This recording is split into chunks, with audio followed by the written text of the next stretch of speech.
Hello student, chemistry की online class में आपका स्वागत है। आज का मेरा टॉपिक है केमिस्ट्री की प्रश्न बैंक की लेसन नंबर 7 से 2 अंक वाले क्वेश्चन में से क्वेश्चन नंबर 17 के आंसर को समझना। तो चलिए शुरू करते हैं। तो हमारा क्वेश्चन है, अक्रिय गैसों की इलेक्ट्रॉन बंधुता शून्य क्यों होती है। ठीक है, तो देखिए अक्रिय गैस जो होता है उसके बाह्यतम कोश का इलेक्ट्रॉनिक विन्यास होता है NH2 NP6। इसका मतलब ये हुआ कि इनकी बाहरी कोश के एस आर्बिटल में 2 इलेक्ट्रॉन और पी आर्बिटल में 6 इलेक्ट्रॉन होते हैं। टोटल इलेक्ट्रॉन हो गए 2 और 6 8, मतलब 8 इलेक्ट्रॉन का मतलब होता है इनका अष्टक पूरा है। इस तरह से इनमें 8 इलेक्ट्रॉन होते हैं। अब जब अष्टक पूर्ण होता है तो यही तो नियम है कि जिसका अष्टक पूर्ण हो जाता है वो क्या होता है, स्थायी प्रवृत्ति का होता है। और क्रियाएं होती इसलिए अष्टक पूरा करने के लिए। अब इसका अष्टक ऑलरेडी पूर्ण है और ये स्थायी नेचर में, तो ये बाहर से इलेक्ट्रॉन ग्रहण करके अपना अष्टक क्यों खराब करे और अपनी स्थायी प्रवृत्ति को क्यों खराब करे, इसलिए इलेक्ट्रॉन ग्रहण करना ही नहीं चाहती। ठीक है ना, इनकी प्रवृत्ति बिल्कुल नहीं कि इलेक्ट्रॉन ग्रहण की जाए।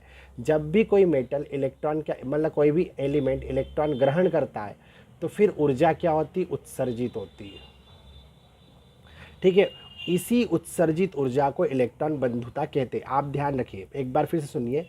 जब कोई परमाणु इलेक्ट्रॉन ग्रहण करता है तो इलेक्ट्रॉन ग्रहण करने के दौरान जितनी ऊर्जा उत्सर्जित होती है उसे इलेक्ट्रॉन बंधुता कहते हैं। जब ये इलेक्ट्रॉन ग्रहण ही नहीं करते तो ऊर्जा कहाँ से उत्सर्जित होगी, और जब ऊर्जा उत्सर्जित नहीं होगी तो इलेक्ट्रॉन बंधुता शून्य ही आएगी ना। ठीक है, ऐसे जनरली जैसे हीलियम होता है ना, उसकी प्लस में चले जाती है, उल्टा उसको इलेक्ट्रॉन ग्रहण करवाने के लिए अपने को ऊर्जा देना पड़ेगी। ठीक है ना, तो उसकी प्लस में जाती +48 किलो जूल पर मोल। ठीक है, उसकी बात एक अलग है। अब ये तो हमारा क्वेश्चन कंप्लीट हो गया। अक्रिय गैसों के बाह्यतम कोश का इलेक्ट्रॉनिक विन्यास NH2 NP6 होता है। इनके बाह्यतम कोश का अष्टक पूर्ण होता है। ये स्थायी प्रकृति के होते हैं, इसलिए इनमें इलेक्ट्रॉन ग्रहण करने की प्रवृत्ति नहीं होती। अतः अक्रिय गैसों की इलेक्ट्रॉन बंधुता शून्य होती। अगर इस क्वेश्चन में इलेक्ट्रॉन बंधुता की जगह आपसे पूछ ले आयनन ऊर्जा उच्च क्यों होती है, अक्रिय गैसों की आयनन ऊर्जा उच्च क्यों होती है, तो आपको जरा सा चेंज करना है। ये जो इलेक्ट्रॉन ग्रहण की जगह आपको लिखना है इलेक्ट्रॉन दान। इलेक्ट्रॉन दान, बाकी वैसा का वैसा। कैसे, देखो अक्रिय गैसों के बाह्यतम कोश का इलेक्ट्रॉनिक विन्यास NH2 NP6 होता है। अतः इनके बाह्यतम कोश का अष्टक पूर्ण होने के कारण ये स्थायी प्रकृति के होते हैं, इसलिए इनमें, अब इसकी जगह लिख देंगे, इसलिए इनमें इलेक्ट्रॉन दान करने की प्रवृत्ति नहीं होती। अतः अक्रिय गैसों की इसको हटा के आयनन ऊर्जा उच्च होती है। ठीक है, तो इस तरह आपका ये क्वेश्चन भी कंप्लीट हो जाएगा। और अगर आपको आता है कि अक्रिय गैसों की विद्युत ऋणता शून्य क्यों होती, विद्युत ऋणता, तो ये क्वेश्चन भी आप इसमें से कर सकते हो।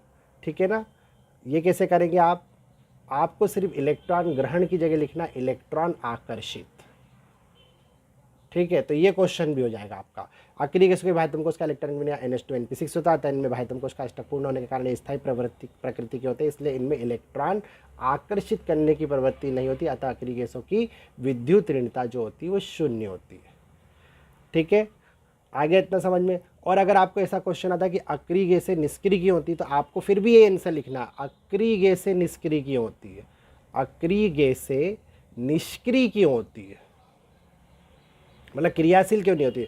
तो ये लिखना, अक्रिय गैसों के बाह्यतम कोश का इलेक्ट्रॉनिक विन्यास NH2 NP6 होता है। अतः इनके बाह्यतम कोश का अष्टक पूर्ण होने के कारण ये स्थायी प्रकृति की होती है, इसलिए इनमें इनकी आयनन ऊर्जा उच्च होती है और विद्युत ऋणता और इलेक्ट्रॉन बंधुता शून्य होती है। इसलिए ना तो ये इलेक्ट्रॉन ग्रहण करते, न दान करते, न आकर्षित करते, इसलिए ये अक्रिय प्रकृति के होते। ठीक है, तो उम्मीद है आपको इसके बेस पे दूसरे क्वेश्चन कैसे करना वो तो समझ में आ गया होगा, पर मेन क्वेश्चन आपका यही है, इसको याद कर लीजिए। अब मिलते हैं अगले वीडियो में अगले टॉपिक के साथ, तब तक आप पढ़ते रहिए। Best of luck for your exam.